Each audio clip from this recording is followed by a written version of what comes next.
Hi all welcome back to Yashu ಅಡುಗೆ ಮನೆ. ನಾನು ಬಂದಿರೋದು ಮತ್ತೊಂದು ಸೂಪರ್ ಟೇಸ್ಟಿ ಆಗಿರುವಂಥ ರೆಸಿಪಿಯೊಂದಿಗೆ.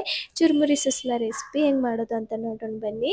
ಒಂದು ಮೀಡಿಯಮ್ ಸೈಜ್ ಆನಿಯನ್ ತೊಗೊಂಡು ಅದನ್ನು ಸಣ್ಣ ಸಣ್ಣದಾಗಿ ಕಟ್ ಮಾಡಿಕೊಂಡು ಸೈಡಿಗೆ ಇಟ್ಟು, ಇವಾಗ ಒಂದು 2 ರಿಂದ 3 ಗ್ರೀನ್ ಚಿಲ್ಲಿ ತೊಗೊಂಡು ಅದು ಕಟ್ ಮಾಡಿ ಸೈಡಿಗೆ ಇಟ್ಟು, ಇವಾಗ ಒಂದು 2 ರಿಂದ 3 ದಂಟು ಕರಿಬೇವು ತೊಗೊಂಡಿದ್ದೀನಿ, ಮತ್ತು ಒಂದು 2 ರಿಂದ 3 ದಂಟು ಕೊತ್ತಂಬರಿ ತೊಗೊಂಡು ಅದು ಕೂಡ ಸಣ್ಣ ಸಣ್ಣದಾಗಿ ಕಟ್ ಮಾಡಿಕೊಂಡು ಸೈಡಿಗಿಟ್ಟು, ಒಂದು ಮೀಡಿಯಮ್ ಸೈಜ್ ಟೊಮ್ಯಾಟೊ ತೊಗೊಂಡು ಅದನ್ನು ಕೂಡ ಸಣ್ಣ ಸಣ್ಣದಾಗಿ ಕಟ್ ಮಾಡಿ ಸೈಡಿಗೆ ಇಟ್ಟಿದ್ದೀನಿ. ಎಲ್ಲ ರೆಡಿ ಆಯಿತು. ಇವಾಗ ಚುರುಮುರಿನ ತೊಗೊಂಡು ಒಂದು ದೊಡ್ಡ ಪಾತ್ರೆಯಲ್ಲಿ ಹಾಕಿ, ನಮ್ಗೆ ಎಷ್ಟು ಬೇಕೋ ಅಷ್ಟು ಹಾಕಿ ಅದ್ರ ಮೇಲೆ ನೀರು ಹಾಕಿ ಅದನ್ನು ಚೆನ್ನಾಗಿ ಯಾವುದೇ ನೀರಿಲ್ದೇ ಚೆನ್ನಾಗಿ ಹಿಂಡಿ ಒಂದು ಪ್ಲೇಟ್ನಲ್ಲಿ ಹಾಕ್ಕೊಂಡು ಸೈಡಿಗೆ ಇಡಬೇಕು. ಇವಾಗ ಸ್ಟವ್ ಹಚ್ಕೊಂಡು ಒಂದು ಪಾತ್ರೆಯಲ್ಲಿ ಒಂದು 2 ರಿಂದ 3 ಸ್ಪೂನ್ ಎಣ್ಣೆ ಹಾಕಿ ಅದರಲ್ಲಿ ಇವಾಗ ನಾವು ಕಟ್ ಮಾಡ್ಕೊಂಡಿರುವಂಥ ಆನಿಯನ್, ಗ್ರೀನ್ ಚಿಲ್ಲಿ ಹಾಕಿ ಚೆನ್ನಾಗಿ ಗೋಲ್ಡನ್ ಬ್ರೌನ್ ಬರೋವರೆಗೂ ಫ್ರೈ ಮಾಡಬೇಕು.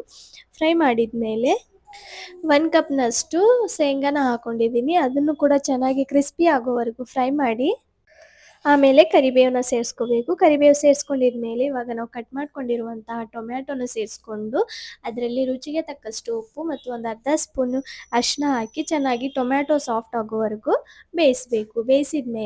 ಸ್ವಲ್ಪ ಬೇಯಿಸಿದ ಮೇಲೆ ಅದರಲ್ಲಿ ಇವಾಗ ನಾವು ಒಂದು ಸ್ಪೂನಷ್ಟು ಖಾರ ಹಾಕ್ಕೊಂಡು ಅದನ್ನು ಕೂಡ ಚೆನ್ನಾಗಿ ಮಿಕ್ಸ್ ಮಾಡಬೇಕು. ಮಿಕ್ಸ್ ಮಾಡಿದ ಮೇಲೆ ಇವಾಗ ನಾವು 1 ಸ್ಪೂನಷ್ಟು ಗಿಂಜರ್ ಗಾರ್ಲಿಕ್ ಪೇಸ್ಟ್ನ ಸೇರಿಸ್ಕೊಂಡು ಇವಾಗ ನಾವು ಹಿಂಡಿಟ್ಟಿರುವಂತಹ ಚುರುಮುರಿನ ಹಾಕಿ ಚೆನ್ನಾಗಿ ಮಿಕ್ಸ್ ಮಾಡಬೇಕು. ಮಸಾಲೆ ಎಲ್ಲನೂ ಚೆನ್ನಾಗಿ ಅದಕ್ಕೆ ಹತ್ತೋ ಹಾಗೆ ಎಲ್ಲನೂ ಚೆನ್ನಾಗಿ ಮಿಕ್ಸ್ ಮಾಡಿದ ಮೇಲೆ ಲಾಸ್ಟಲ್ಲಿ ನಾವು ಕಟ್ ಮಾಡ್ಕೊಂಡಿರುವಂತಹ ಕೊತ್ತಂಬರಿನ ಸೇರಿಸ್ಕೊಂಡು ಒಂದು ಅರ್ಧ ನಿಂಬೆಹಣ್ಣಿನ ರಸನ ಹಿಂಡ್ಕೊಂಡು ಮತ್ತೊಂದು ಸಲ ಚೆನ್ನಾಗಿ ಮಿಕ್ಸ್ ಮಾಡಿದರೆ ರೆಡಿ ಆಯಿತು ನಮ್ಮ ಸೂಪರ್ ಟೇಸ್ಟಿಯಾಗಿರುವಂತಹ ಚುರುಮುರಿ ಸುಸ್ಲಾ ರೆಸಿಪಿ. ಹಾರ್ಡ್ಲಿ ಇದಕ್ಕೆ ಒಂದು 10 ಮಿನಿಟ್ಸ್ ಸಾಕು ಅಂತಲೇ ಹೇಳ್ಬೋದು. ಇಷ್ಟೊಂದು ಟೇಸ್ಟಿಯಾಗಿ ಮಾಡ್ಬೋದು. ನೀವು ಕೂಡ ಟ್ರೈ ಮಾಡಿ. ಬಾಯ್.